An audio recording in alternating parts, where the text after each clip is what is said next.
Can a mortal man wrestle with an immortal, like an angel?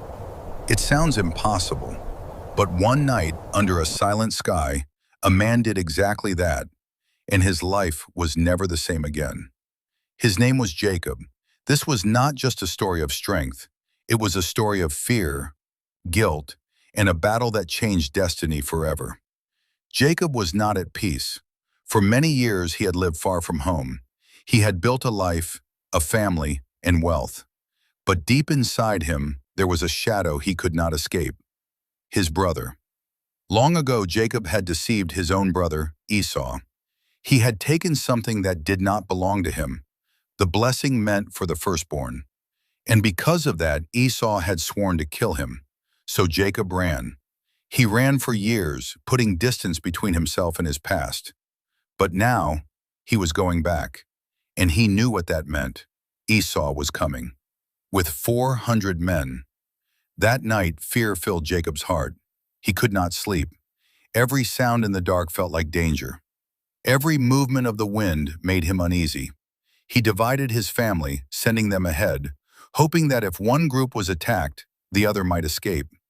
But deep down, he knew there was no running anymore. That night, Jacob found himself alone. The air was still. The ground was cold beneath his feet. The silence felt heavy, like something unseen was watching him. And then, it happened. A man appeared. No footsteps, no warning, just suddenly, there.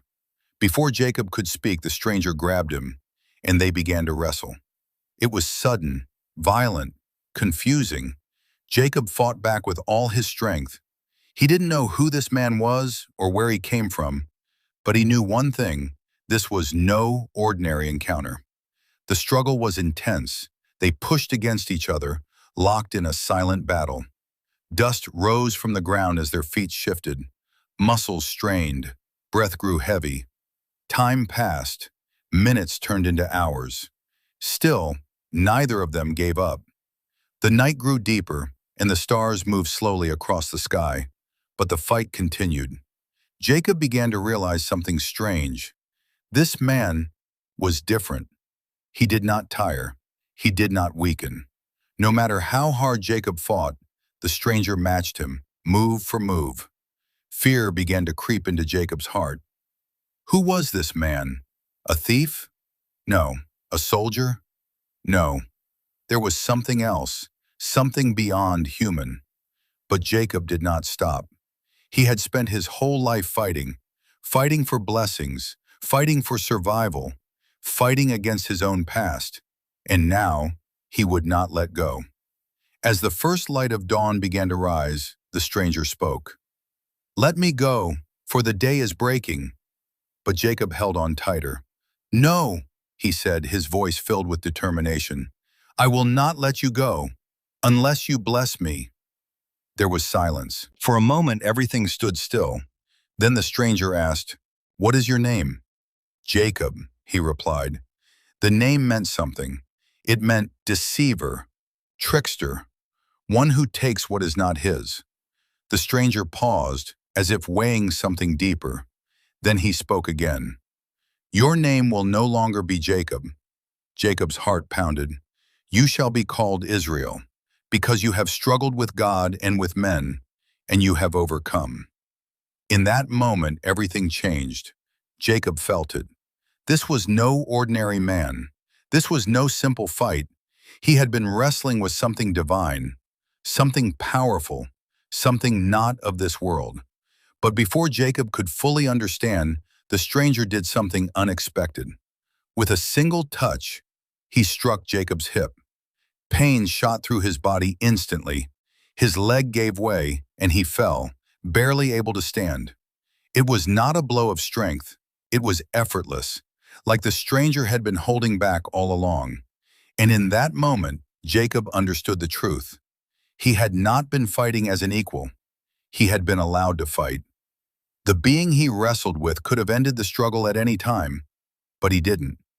Why? As the light of dawn grew stronger, the stranger began to fade. Not walking away, not running, but disappearing, as if he had never been fully there. Jacob stood alone again, but he was no longer the same man. His body was wounded, his hip remained injured. Every step would now remind him of that night. But something else had changed. His identity. He was no longer Jacob the deceiver. He was now Israel, a man who had struggled and survived, a man who had faced the divine and lived. Jacob looked around, his heart racing. The place where it happened felt different now, sacred, mysterious. He named that place Peniel, meaning the face of God, because as he said himself, I have seen God face to face, and yet my life was spared. But the mystery remained. Why did this happen? Why would a divine being come down just to wrestle with a man? Some say it was a test. Others say it was a moment of transformation, a breaking point where Jacob had to confront who he truly was. Not the man who ran, not the man who deceived, but the man who stood his ground and refused to let go without a blessing. And perhaps that is the deeper truth, that sometimes the greatest battles are not against others, but within ourselves.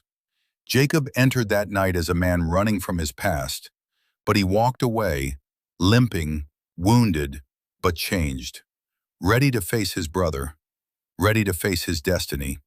And the most chilling part of all is this: the being he wrestled with never fully revealed itself. Was it truly an angel? Was it God in a form beyond understanding? Or was it something else entirely? No one knows for sure. But one thing is certain. On that night, a mortal man wrestled with the divine and lived to tell the story. This is Tales by Sora, where even the oldest stories still hold the deepest mysteries.